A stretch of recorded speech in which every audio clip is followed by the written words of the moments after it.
Yeah, no, that's good though, because like that's how usually my podcast literally just starts with people talking. That's like true, anyway, actually. yeah, exactly. So it's all good. Okay. We're struggling a bit for time, guys, but we'll be fine. Okay. We'll be all right. How are you doing? I'm really good. I'm really excited to be here. Yeah. Cool. How are you? Nah, same. Well, literally, I walked into the studio. I was like, bro, because this is my first time like using an actual like studio and everything. Mhm. So I was like, yeah, nah, this is really cool. But yeah, nah, let's go into it. Welcome to the dish.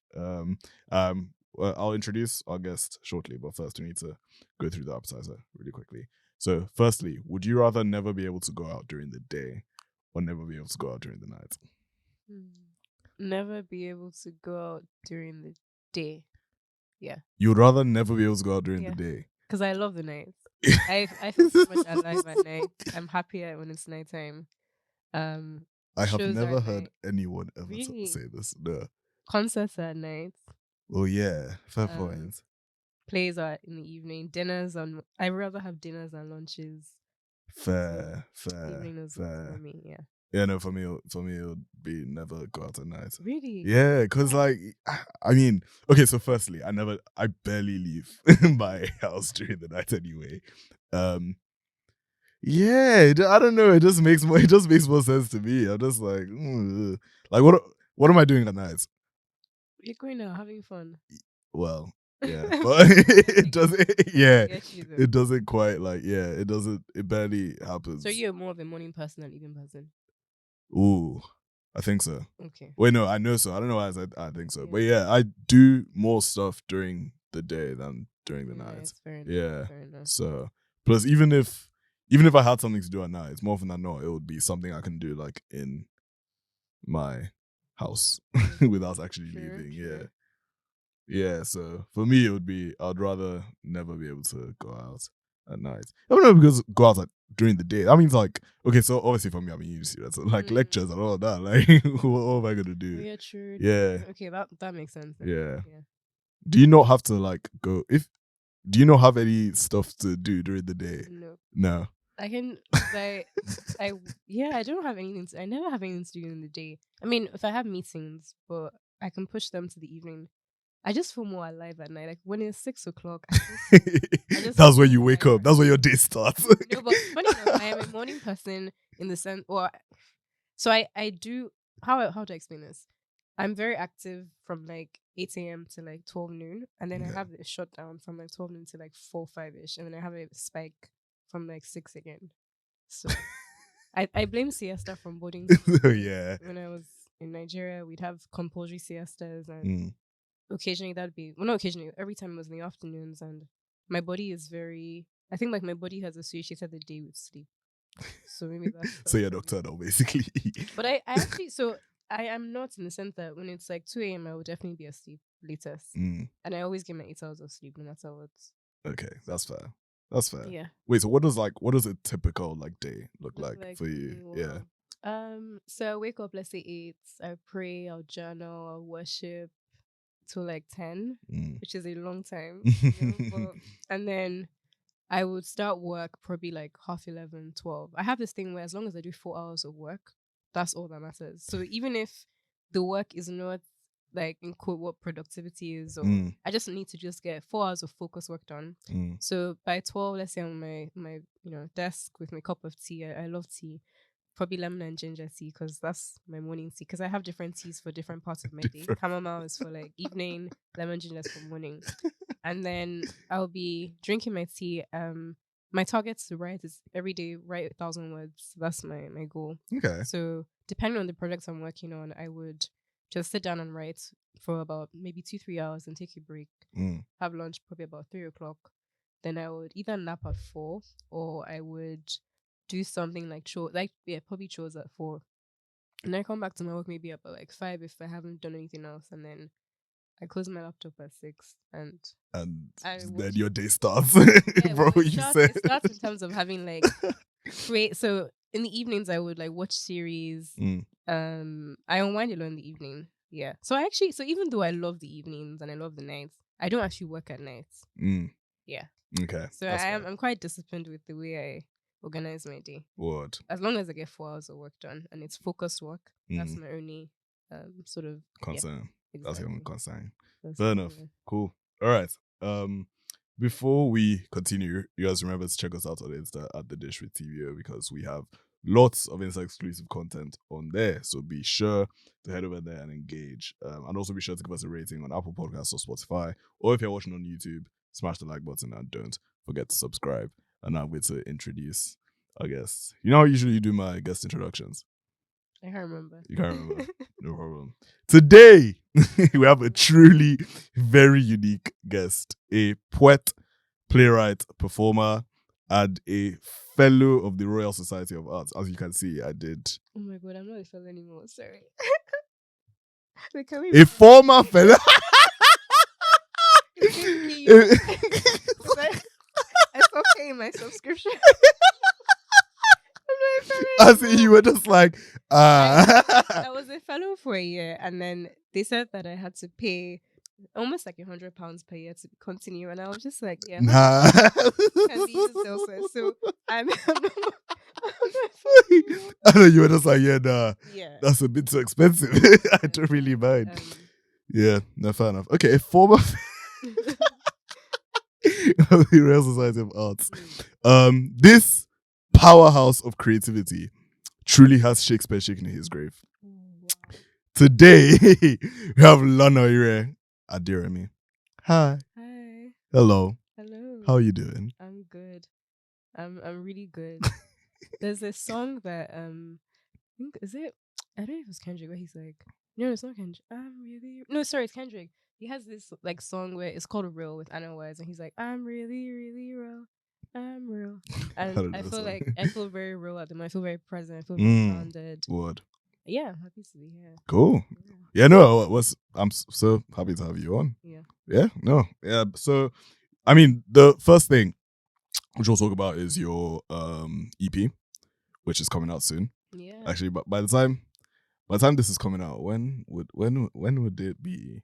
It's coming out very soon. Yeah, the day will be confirmed. The day yet to be confirmed. The thing I've realized with working with teams is dates can change because I think this is probably the first project where I say I want a date and the date is probably moved and it's beyond my control. And so God is really teaching me how to surrender. Yeah. There are different parts to, like music production. So whereas, when I'm writing, for instance, a play, all I have to do is write. And then maybe I get feedback from a director or even friends. But with an EP, I have to wait for like vocalist. I have to, even record myself.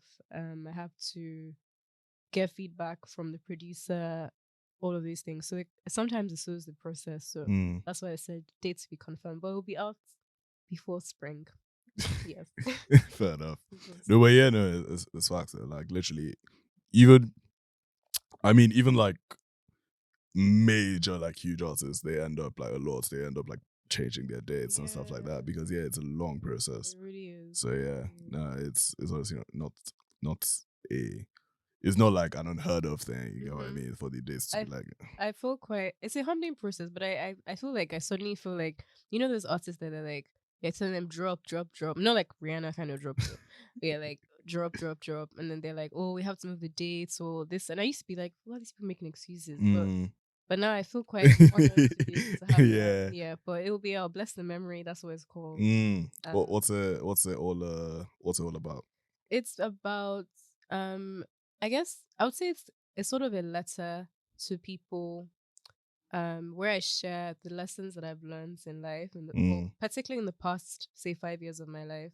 I think the past 5 years have been very transformative for me from a creative point of view, especially. I've learned a lot about patience. I've learned a lot about loving people.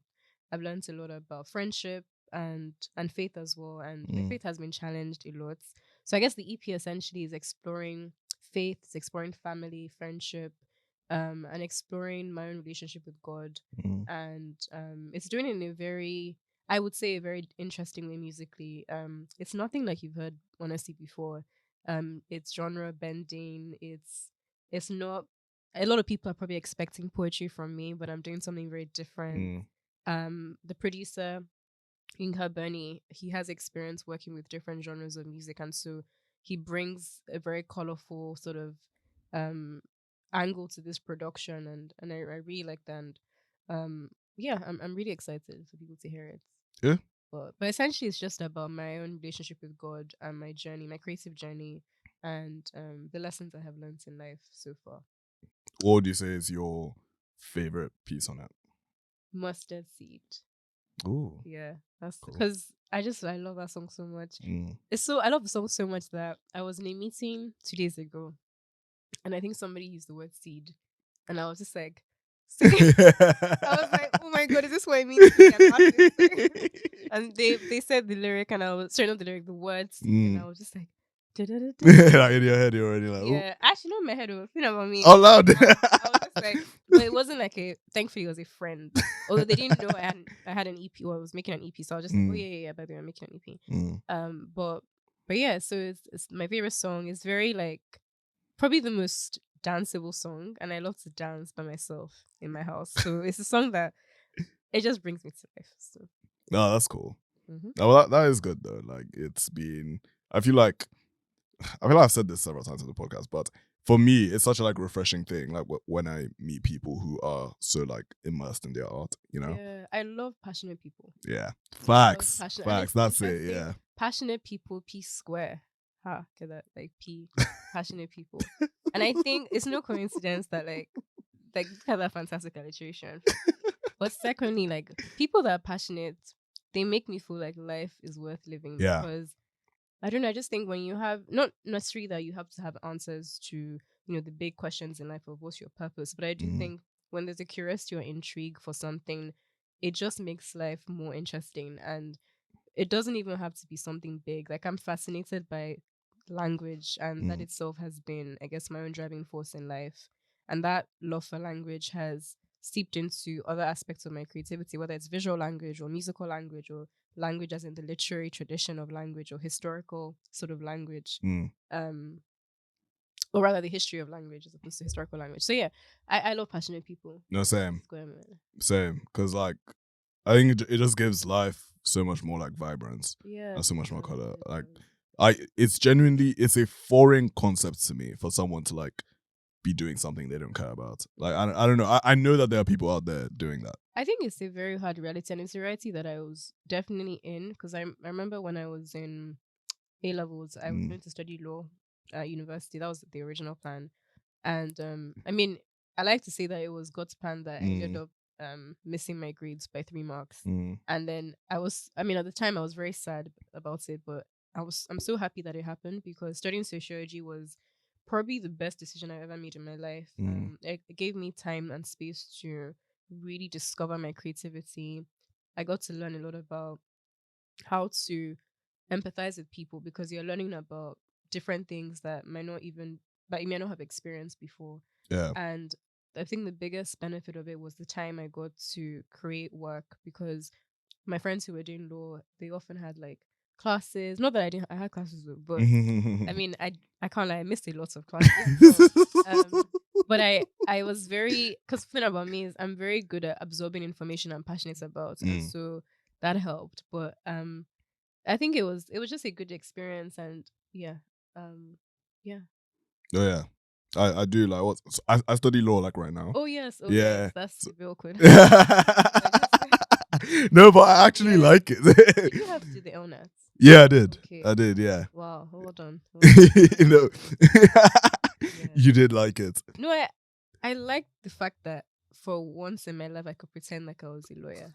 So it was a good impersonation project, but I didn't enjoy the fact that passing it meant that I was closer to doing a degree that I didn't want to do. And I which don't is like fair. to fail, so I still Yeah. Yeah. No, which is fair, because I genuinely think, like, I was talking to a friend about this recently, and I was like, I don't think law is the kind of thing you can do if you don't want to do it. Yeah. I just don't think it's possible.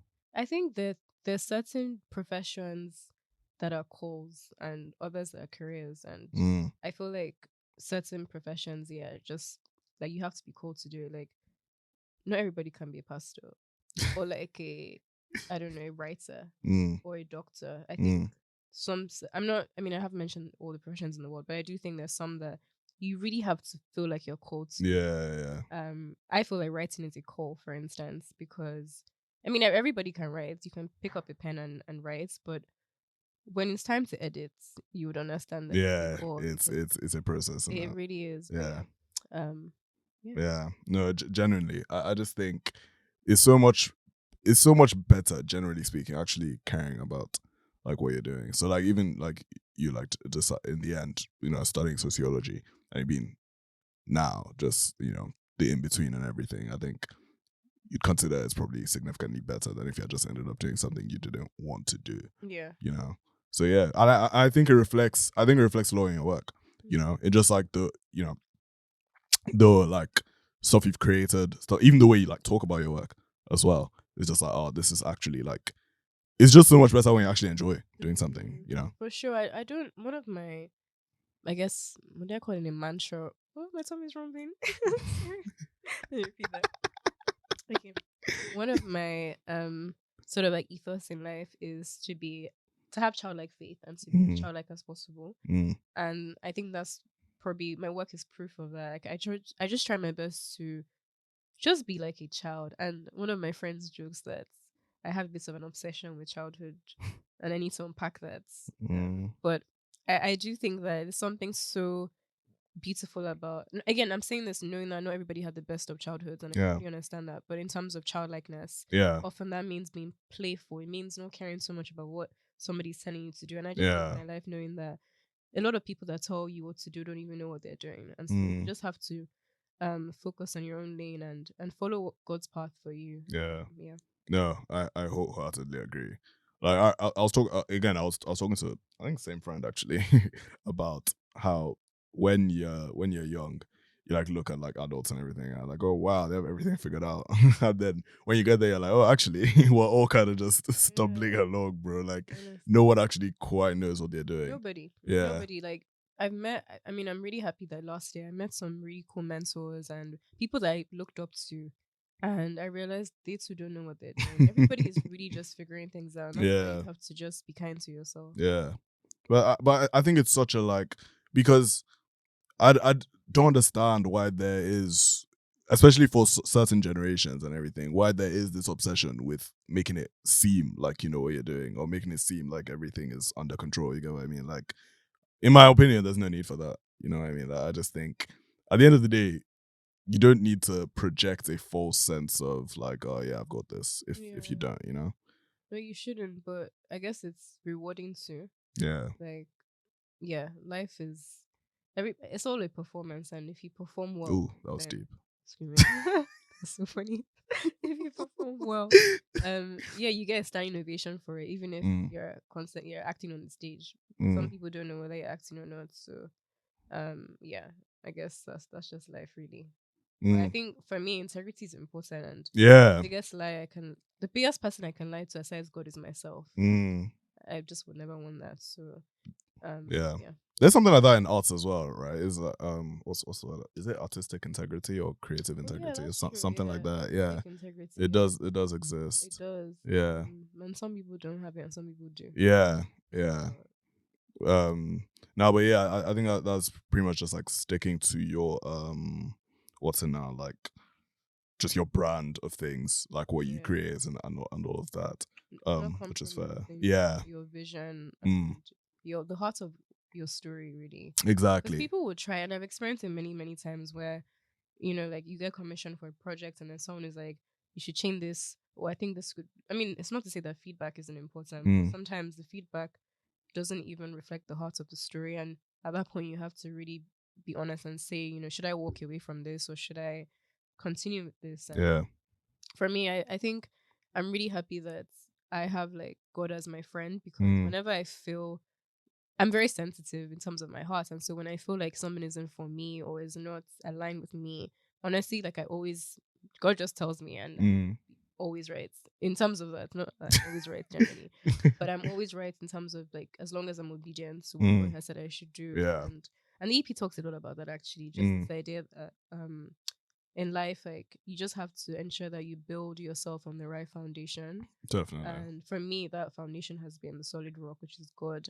That's And great. so yeah, I just think that a lot of times, like life storms will come, and you know, in my own case, it's been through maybe, for instance, like when you're trying to create work, having like financial obstacles, or for those that really want to blow, you know, you don't want to be a cloud chaser, but at the same time, you really, really want to get approval. Like, how do you balance that? And the EP exposed this idea of like fame as well.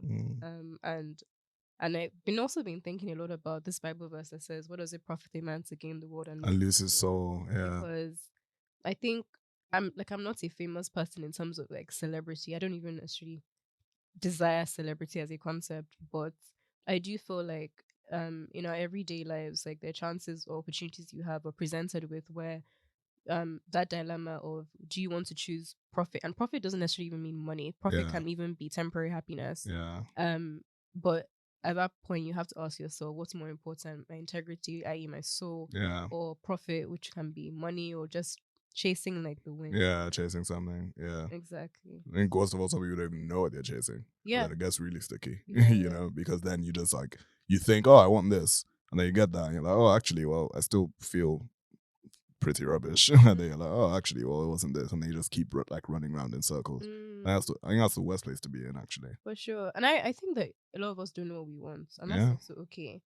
But that's where I feel like for me, just prayer has really helped, because I would rather have God's will and have peace than have my will Definitely. and have no joy. Yeah. And a lot of that has come from a place of like surrendering, and even surrendering things that I thought that I wanted. Like I remember when I was like 13, I wanted to be famous. I just was like, Hannah Montana was my idol. I really, really love Hannah Montana. My 10th birthday party, I had the Hannah Montana wig, but it was black. I honestly had this like image.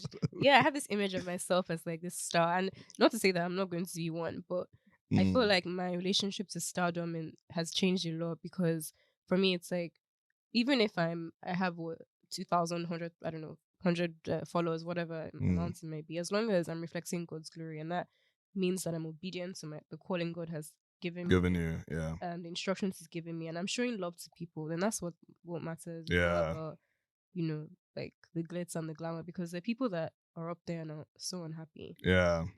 So I guess I've really learned that joy is like found in God and His presence, and everything else like comes second. For sure. No, definitely. Because I think at the end of the day, like, it's all a process, which kind of brings us to the dessert of the episode. It's basically like the end bit. But I just think at the end of the day, it's all like a process, you know, and it's all like the way you think about something. I mean, as a creative, even like your time as playwright, when you wrote, you know, all the stuff you've done, created, You Do Not Break Us, for example, all of that. I just feel like when you're at the beginning of something, you may think of it, or not even necessarily at the beginning, when you're at a certain point, like in the timeline or something, you may think of it a certain way. And then as you move along, you think of it a different way, or just like generally the process changes, you know, the process like keeps moving. And all that does happen, you know? So it's not particularly a surprise when, you know, you may think of something a certain way now, and then you get there and you're like, actually, oh, no, you know, and you go somewhere else. So ideas are like seeds, and even like with You Do Not Break Us, for instance, that was a play that I wrote in 2018. I wrote it out of boredom, actually. There was a strike at my university, and the one thing about me is like, if you tell me to sit still, I'm just like, no, and I wrote it out of boredom, but that play was seen by 300 people, and it was, I guess, the sort of catalyst to my playwriting career. From there, I had like a residency at the Rep Theatre in Birmingham, and then I then had commissions from theatres. But that play was birthed from curiosity. One thing about me is I don't like someone telling me that I can't do something. That's the worst thing you can tell me, because I would want to do it. Same though. Do you understand? Yeah. And maybe same. it's an ego thing. I don't know. But for me, it's like, I can't be God's child and you're trying to cap me. It doesn't even, it's not even, it's not compatible. Like, I cannot, when the Bible says I can do all things through Christ who strengthens me, that means that if I want to be a fashion designer at this moment, all I have to do is obviously like put in the work, or trust that God would align me with people that would also feed into the craft. And so with the play, I'd never written a play before, but I had acted a lot in school. Secondary school, I acted. I would be part of musicals, and I danced, even though I was terrible at dancing.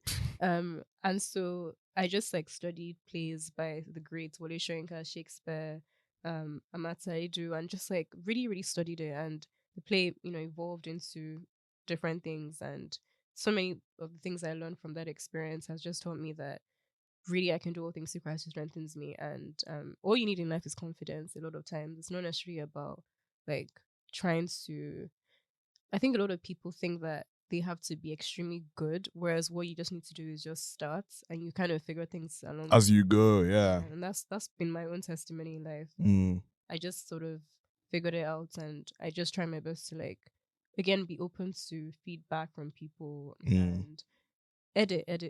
Yeah, as you go. Yeah. Be ready, be open to being pruned by God as well. Yeah. Because like this tree here, like God is looking at it and he's just like, yeah, okay, man, your leaves are cool, but it can be better. So I'm gonna just chip this off. And it can be very painful as an artist, especially to be pruned, but the fruit that you bear from it is long lasting. And I've always said to people that the work I'm trying to create is legacy work. It's work that transcends time. It's work that sits outside time. It's work that will be here for generations to come. And Bless the Memory is going to be one of that. So it's not about the streaming number. It's not about, even though you guys should stream. Good streaming, guys. But it's also about like the heart of it, which is that I really want people to listen to that and feel loved by God, and and they're reminded that they can do anything that they put their mind to, and they can rest knowing that God has got them. Yeah. No, 100%. I think everything you said, especially with the, you figure it out as you go. I'm such a fan, bro, of that. Like, because I feel like we're in such an age where people feel like they have to have things figured out. And, as this basically going to be how we're going to end the episode. Like, yeah, guys, I personally believe, especially if you know that God is asking you to do something, and you may think, oh, no, but I don't have it figured out. I don't have, this, that, whatever.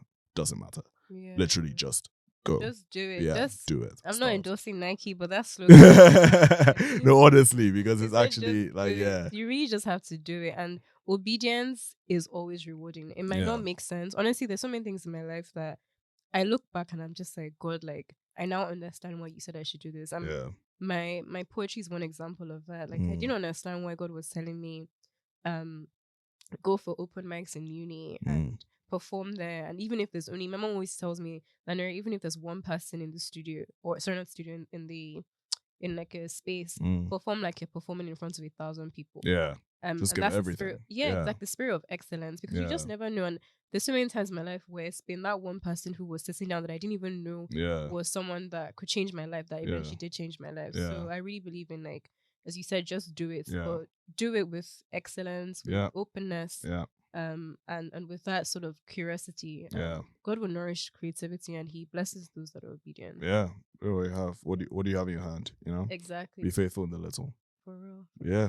Thanks so much for coming on. Thank you for having me. Nah, no problem. Thank you so much. And yeah, for listeners, thanks for listening. Thank you for listening to the dish. See you next time.